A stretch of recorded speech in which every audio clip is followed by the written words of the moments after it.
Sa mga viewers natin dito, kung mahilig ka sa gupit. Dong, etong gupit ko ngayon, ang layo nito sa basket. Sobrang layo nito sa basket. Kung marunong ka pagdating sa gupit, ayan, makikita mo. Hindi nyo pala alam yung gantong gupit. Magpagupit kayo sa sa Fresh Day Barbershop. Magpagupit kayo. Tapos ang sabihin nyo doon, sabihin nyo lang, boss, papagupit ako. Anong gupit ba ang gusto mo, boss? Siyempre, sasagot ka, boss, ano lang, dura ka sa kamay dalawa. Oh yeah.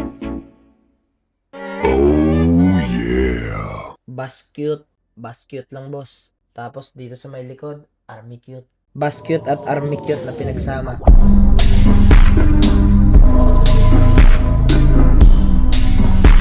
Yan lang. Sabihin mo lang, bascute, army cute. Yan na yun. Ay, kung naghahanap kayo ng link, naka-pin comment lang yan. Okay?